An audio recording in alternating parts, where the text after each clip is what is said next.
Okie dokie. Spider-Man Across the Spider-Verse is coming out soon, so now is probably the best time to watch the best Spider-Man movie to come out recently, Into the Spider-Verse.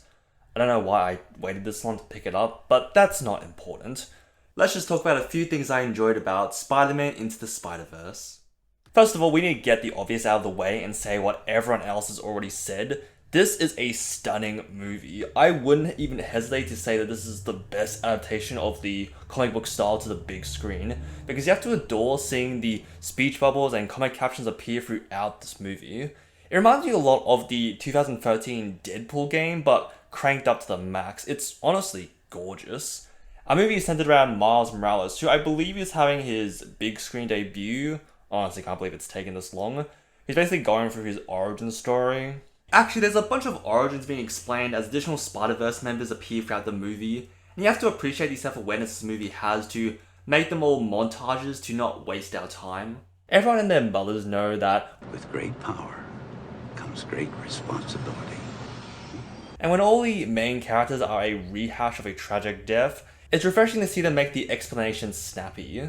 This movie also does an amazing job of forming a connection between us and Miles, especially at the start with the scene where he's singing along to Post Malone and Sway Lee's Sunflower, but he doesn't know all the lyrics, so he just mumbles whenever he gets to those parts. It's just so real. I've seen so many attempts from films where they try so hard to make a character relatable, and they're all defeated by this one moment of a teenager failing his own mini karaoke session. It's such a lovely coming of age story for Miles as well, watching him throughout the movie come to terms with who he wants to be as Spider-Man and as Miles Morales.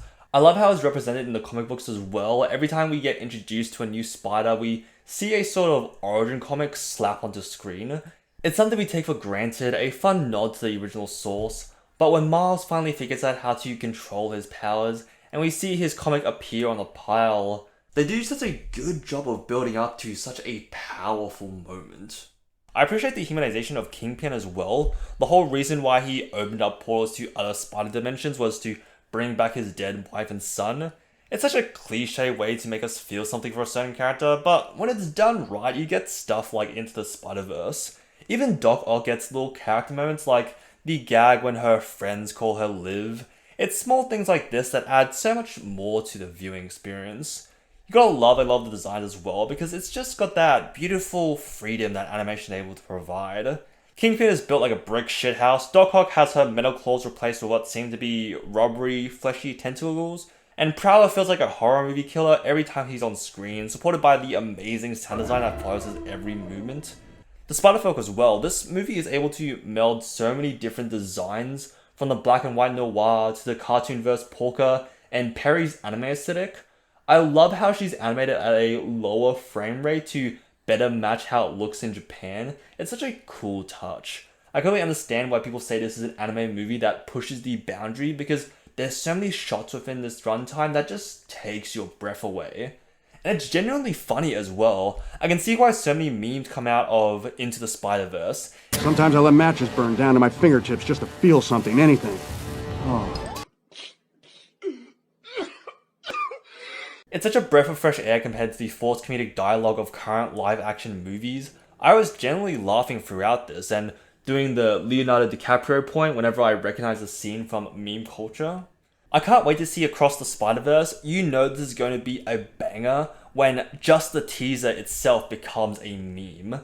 And we're going to be seeing the appearances from Spider-Man 2099 and the fucking Spot. He's such an obscure choice, but it makes sense when the guy's covered with interdimensional portals. Of course he would be a villain for a Spider-Verse movie.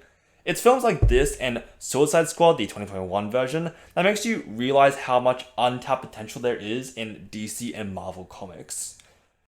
Thanks for watching. If you want to send me to another dimension and watch my atoms disintegrate, let me know in the comments below, and tell me your thoughts while you're down there.